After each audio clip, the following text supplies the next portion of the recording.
country, Cameroon. This is a message from Royal FM, the listeners' radio.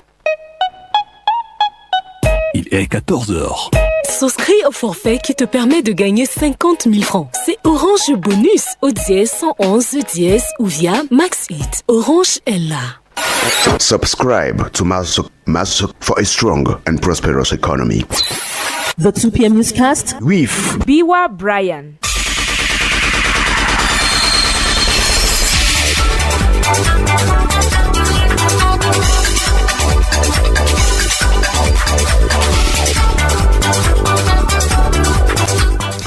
Two p.m. by Studios clock, just time for the English news on Reality 8.4 FM. Good afternoon, Radio Faithfuls. Our top stories.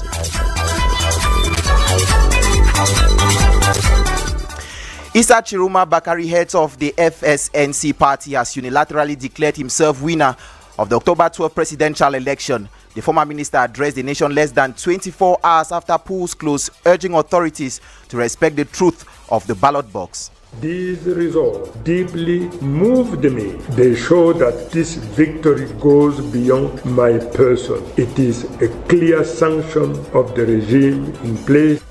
In economy, a new US-based mobile money operator has entered the Cameroonian market, seeking to compete against established giants in the sector after successful expansion in West Africa. But is their success eminent? Experts explain in this newscast.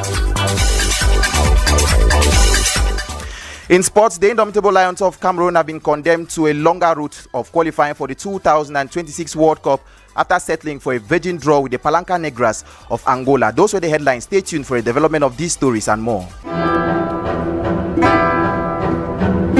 2025 presidential election, a special page in the news.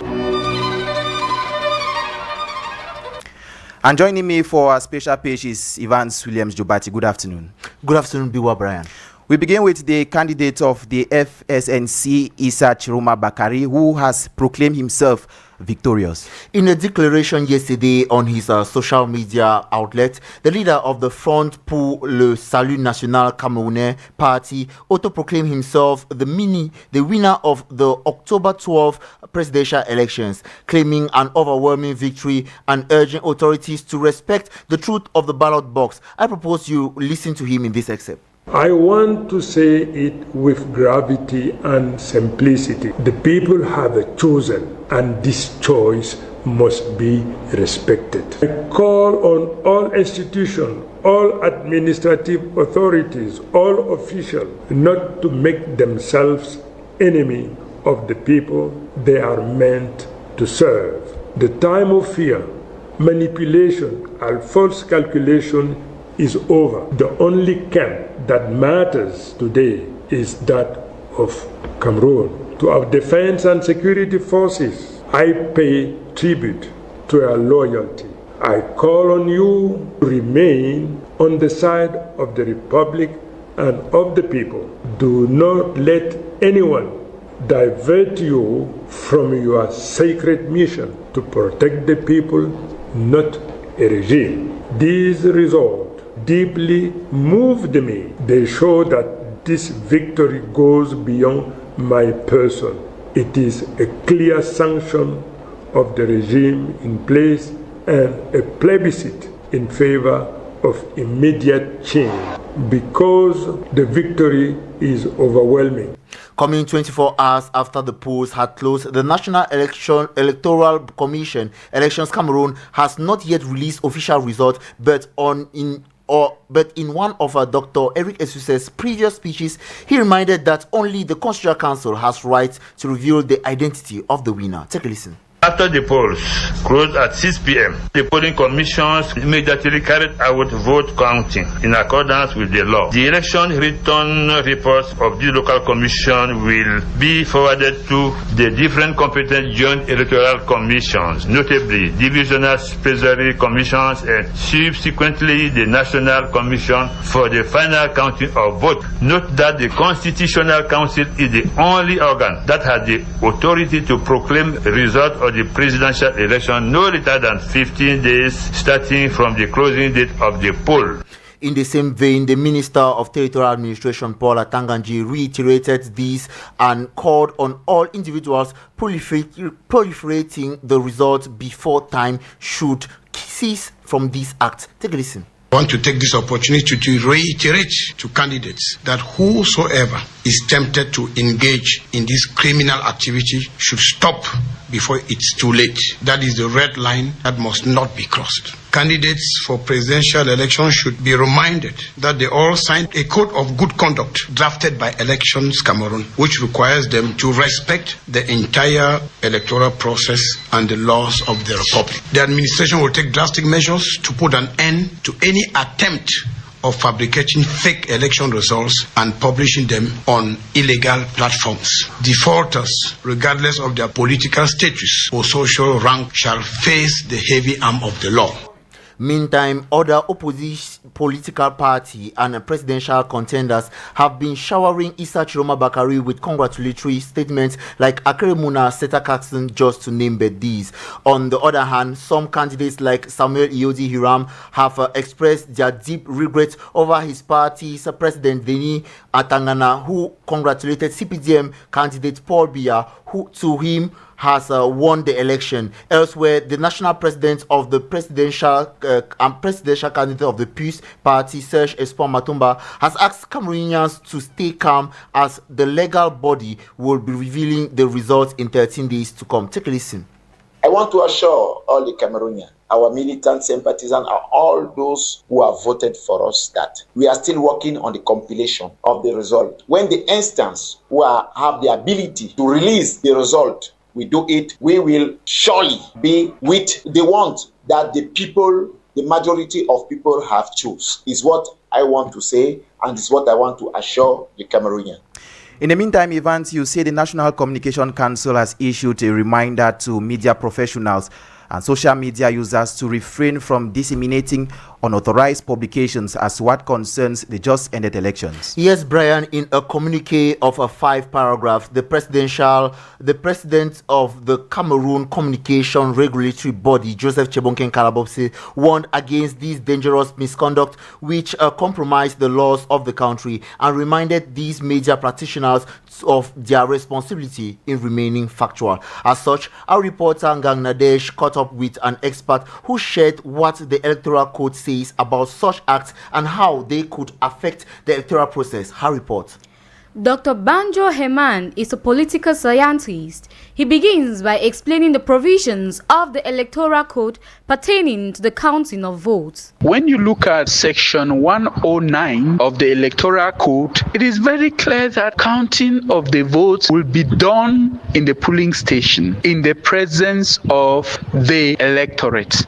And once it is done in the presence of the electorate, the chairperson of the local commission proclaims the result at the level of the commission.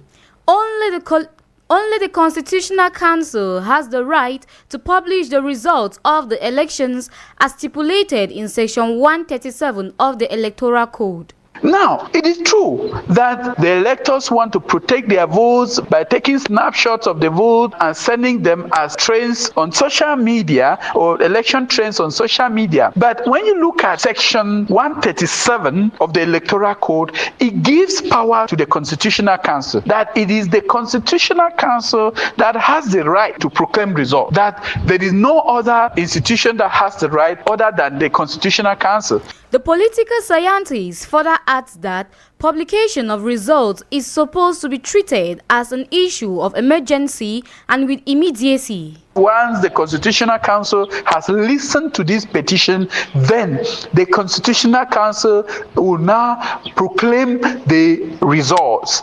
And when you look at the same section, you realize that that section also indicates that the publication of the result is considered to be like an emergency. It's supposed to be immediate. The law says that you cannot keep these results for more than 15 days. So therefore, the law empowers the Constitutional Council to proclaim the result nationally.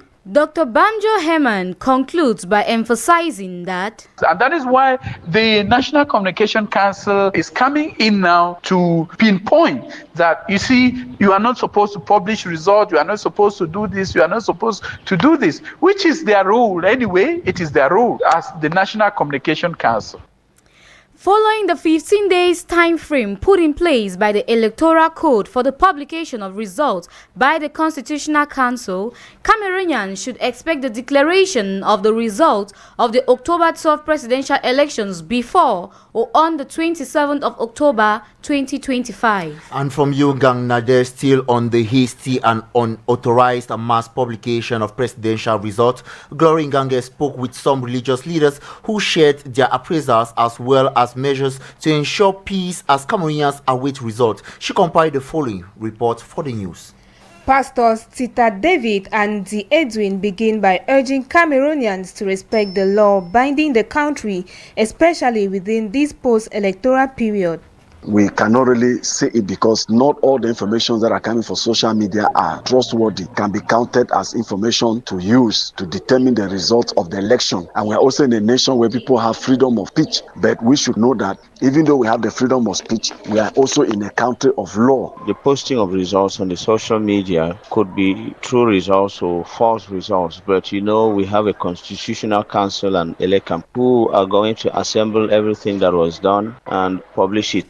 Tukur Mohammed, Imam of the Bamenda Central Mosque, and Pastor Ndi Edwin both highlight the realities of elections while calling for transparency during this crucial stage. Cameroonians should wait for the results. And when the results comes, Cameroonians should accept the results, because things like elections that concerns multiple people, everybody has his own candidate. We have already voted our candidate, and when the results come, we accept the results. It is imperative for every Cameroonian to maintain civic maturity and consequently ELECAM and Constitutional Council to declare the results as honest and transparent as it was done in the various polling stations across the nation.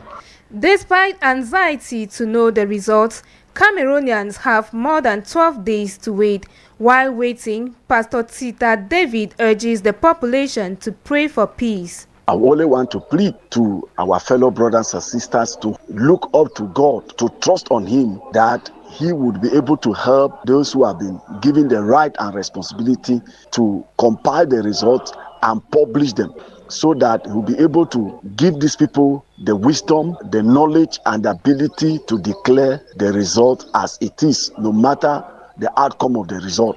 The religious leaders also have a part to play, as the Imam Tukur Muhammad states. We pray that let peace be before, during, and after the elections. That's our wish, the religious leaders. It has happened now. We want to pray Allah subhanahu wa ta'ala to take care after the election. We want peace to reign. We don't want killings, destructions, and so on. That will take us nowhere, inshallah. As election stakeholders have already begun compiling results, citizens have been called upon to stop publishing results and triggering tensions. Also coupled with that, reports have been flooding social media since Elections Day of an alleged abduction of Issa Chiroma Bakari just as after he casted his vote in Garwa. Dr. Tata Peter, a sociologist on this note, was interviewed by our reporter Gang Nadesh, where he highlights how such rumors could affect the social atmosphere at such a crucial moment in deciding the country's future. Let's listen to him. They create fear, tension, and uneasy atmosphere that affect people at various levels. It fuels again further rumors and complications within and without. I see them as a dangerous phenomenon to the life of a nation. The malpractices are done by unscrupulous people who do it for their self-interest, and again it creates kind of tension, mistrust, and at the end of the day, when results come out, people will begin to doubt genuineness and things like that. Those things are done by people who are not even true to themselves. They don't love the nation at all. Because somebody who's morally upright cannot stand in the public and begin to do such practices simply because he wants candidate A or B to win. So according to me, it is morally bad. It is not morally correct. And as I said, the fear is that when such practices are reported, credibility of a process in which the government has spent billions organizes is jeopardized. And at the end of the day, it is the image of the nation, the image of Cameroon that is soiled abroad. So we should learn these new things that are accepted by law, to be law-abiding, follow regulations, elections, regulations to the letter. Accept defeat when it is evidently clear that it has happened. It is a culture by itself. As Cameroonians, we should need to cultivate that culture and learn to be tolerant, learn to accept the other, even if he is different from us. Then will help us to live together as a nation. Still with you, Evans. Now that the elections are over, what is the next step forward while awaiting the final proclamation of the results from the Constitutional Council? After the closure of the polls, candidates have 72 hours from the date of the elections to file their petitions at the Constitutional Council according to Act Section 133 of the Electoral Code. Constitutional Council in return may, if it seems necessary, hear any applicant or request the submission of evidence against a receipt. If the appeal is rejected, it shall be specified with the alleged facts and means, and it shall be posted upon within 24 hours of its submission and notified to the parties concerned, who shall be allowed 48 hours to submit their replies against a receipt. Biwa Brian. 2025 presidential election, that was a special page in the news.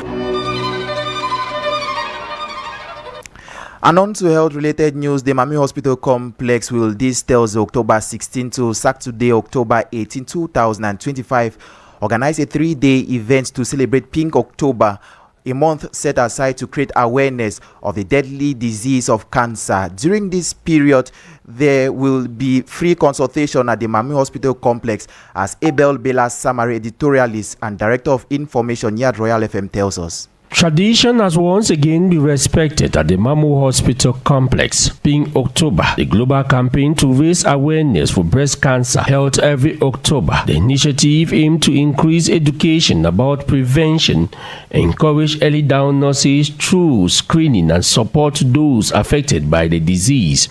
The pink in the name comes from the use of the pink ribbon as a symbol of the cause. It is from this backdrop that the Mamu Hospital Complex, known as the Mutualist Home, has taken upon itself every year to organize the Pink October month at the hospital complex. An opportunity given to mutualists, would-be mutualists of the Mutual Assistance and Solidarity, MASO, and Cameroonians in general to know their health status, beginning with a proper diagnosis of cancer.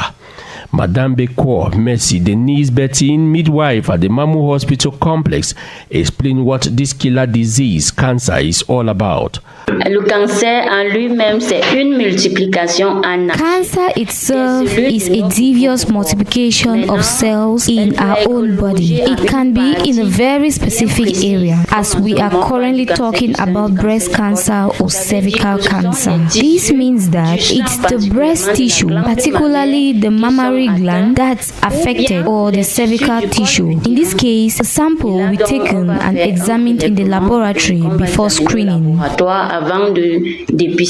Cancer, a deadly disease that causes millions of deaths worldwide each year, but it is also often preventable and curable, especially if detected early. Madame Bekwemesi Denise Bettin, midwife at the Mamu Hospital Complex, explained what mammography is all about. La mammographie est un examen radiologique qui concerne particulièrement les femmes de 40 ans. Mammography is a radiological examination which particularly concerns women of 40 years and above. But now, those under 40 years must have it after consultation or after indication. But there is another one called breast ultrasound. This one is good for young ladies or women under 40. Ma mère est bien pour les jeunes dames ou les les femmes de moins de 40 ans. In his mission to provide adequate health to Cameroonians, the Mamu Hospital Complex, a Category A hospital in Cameroon, is offering to the public a special health campaign. Rose, qui est le mois dédié à la sensibilisation du cancer du sein. When the Black is dedicated to raising awareness of breast and cervical cancer too, the Mamu Hospital Complex has organized a day starting on the 16th dedicated to free consultations, general consultations, gynecological consultations, even prenatal ones. It is for all women. It is free of charge from 8 a.m. to 3 p.m. Même prénatal, c'est pour toutes les femmes, c'est carrément gratuit, de 8h à 15h. Madame Bekwa Mercy Denise Bettin, midwife at the Mamu Hospital Complex, goes further to highlight the entire program as he invites every woman to take special interest in this opportunity. Et ensuite, maintenant, le samedi, nous avons une marche sportive qui est organisée. And then now on Saturday, we will have a sport walk which will be organized from 8 a.m. to 10 a.m. And starting at 4 p.m., we will also have a round table on the theme of working women and health, which will be led by Professor Ngoso from 3 p.m. 5 p.m. Animé par le professeur Ngosak de 15h à 17h. The World Health Organization estimates that around 19,564 new cases of cancer is being recorded annually, with 65% of related deaths occurring each year. In 2020 alone, there were about 4,170 new cases and 2,108 deaths. Many patients that are diagnosed at an advanced stage, that is stage 4, which reduce the effectiveness of treatment and leads to poor survival rate. With the different facilities present at the Mamu Hospital Complex, the mutual assistance and solidarity is giving the opportunity for every Cameroonian to know their cancer status and be part of this event. If you are just joining us, you are on to the 2 p.m. newscast on Royal 88.4 FM. Cameroon's mobile money market is dominated by two main telecom operators who have had the largest customer base. While these two companies control about 90% market shares, new competitors are emerging and are trying to have a slice of the cake. But in recent years, many have failed to join the exclusive cycle of leaders in the sector. What could possibly explain the situation? Jeffrey Tachum asked some experts in economy and compiled their reactions in the following report. The mobile money sector in Cameroon has witnessed a considerable boom in recent years as more people are connected to new technology and communication tools. However, there is still insufficient penetration by newcomers into this lucrative market. Yet, economists believe that competitiveness is important for quality. Henry Kwam is the director at the Cameroon Economic Policy Institute. If you want prices to fall, if you want the quality of services to improve, then you need to have a much more competitive market where low barriers to entry allows new entrants to come in and compete against the incumbents. If competition works well in the mobile money market, consumers will be paying next to nothing. And it's important that these new companies come in because it will also force existing companies to bring the prices further down. Over the years, a good number of economic actors have tried to capitalize on the opportunities offered by the mobile money market, but to no avail. What could account for this? Henry Kwam once again. I think it's possible that they come into the Cameroonian market, but MTN and Orange have a first mover advantage because the majority of phone owners use MTN and Orange. And you have to go through 4 to 5 steps just to send money from your mobile money account to your bank account and vice versa. So it's not easy to operate mobile money with other applications and other financial services in Cameroon. Nevertheless, Seraphim Barger, research analyst, has reasons to consider the price policy of the giants in this sector as a reason for their prominence over their competitors. The entering of Orange Money and mobile money into a market, this is because the transactions with Orange Money and mobile money were at lower cost as compared to others. For better implementation, the new technology have to be put in place in order to reduce transport costs to some customers, then encouraging them to stay tuned.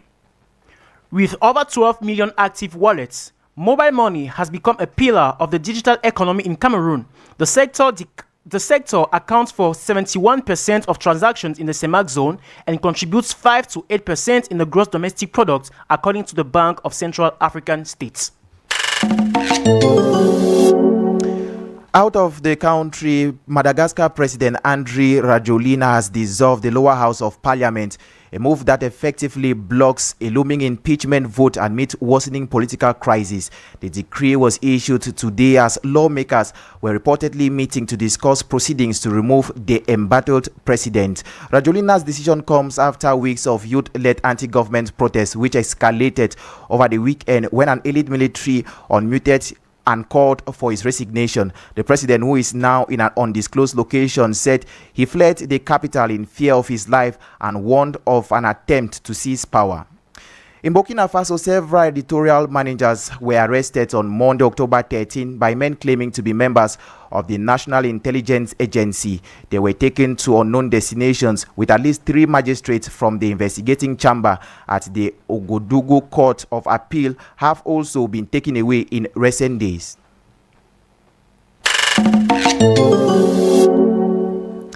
In sports football, the indomitable Lions of Cameroon have damaged their hopes of qualifying for the 2026 World Cup after a disappointing 0-0 draw against the Palanca Negras of Angola yesterday. Under the current classification format, Cameroon will likely need favorable results in today's games to rank among the top 4 seeded place teams in order to qualify from the playoffs of the qualifying round. Yes, an excerpt of Mark Breeze after yesterday's game against Angola. Of course, I think like that. If I don't trust my players, there's no working together. So I think we were very quickly qualified for the CAN. Everybody forget this. Although we didn't lost more than 1 game, it's now the lack of winning the game. Like now, if we win this game, you have another attitude to ask the questions. I'm here more relaxed, but it's football. It's reality. I don't have to hide myself. I think the players did the best they could, and if somebody coordinator does his job, I don't attack him. But if he doesn't, if he does something against us,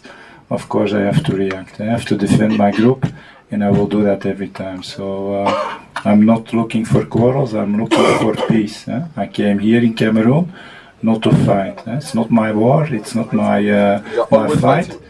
It's just I want to perform. I get paid to perform, so I will perform. Unfortunately, with these 2 draws, that was not at all necessary against teams who were qualitative, possible to win off. And with the 4 point more, I think we jumped, if it is possible.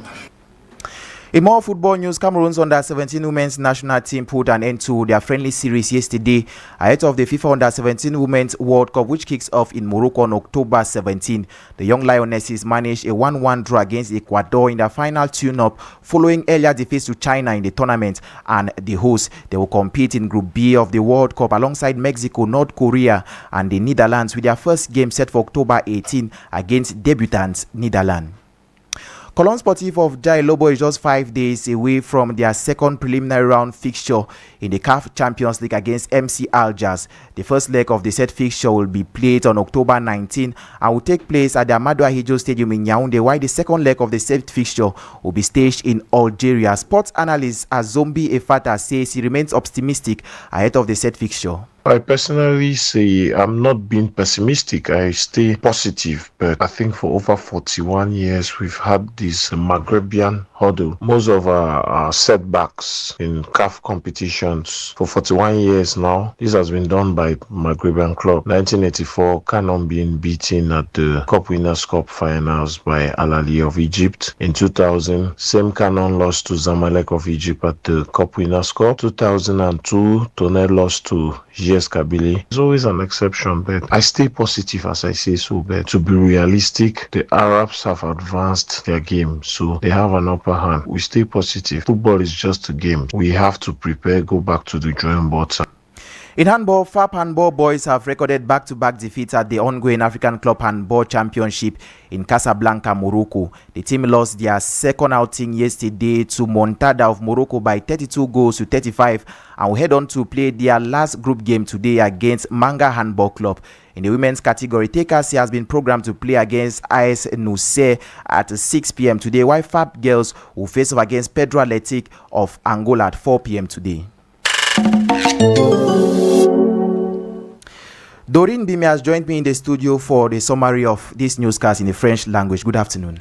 Good afternoon, Brian. Octobre Rose, le complexe hospitalier Lamanou organise une série d'activités cette semaine. Jeudi 16 octobre, consultation gratuite généraliste, gynécologie et prénatale pour toutes les femmes de 8h à 15h. Samedi 18 octobre, marche sportive à partir de 6h30. Suivi de la table ronde à 15h sous le thème « Femmes travailleuses et sa santé » avec pour actrice le professeur Gossack. Politique sensibilisation du CNC sur le comment neutraliser l'intox dans les réseaux sociaux et que prévoir en cas d'intox. Le Conseil national de la communication constate l'amplification des publications actives et nous autorise à des données présentées comme les résultats des élections présidentielles. Le CNC exhorte à faire preuve de civisme, retenue et de responsabilité. Sur la scène internationale, la crise à Madagascar, le président dissout l'Assemblée nationale avant un vote le visant pour abandon de poste. Rappelons que cet événement est inédit et et agite le pays depuis le 25 septembre. En sport, football, éliminatoire Coupe du Monde 2026, le Cameroun au barrage après un match nul, 0 but partout contre l'Angola hier à Yaoundé au stade Omnisport de Fandena. La qualification passera forcément par l'étape des barrages.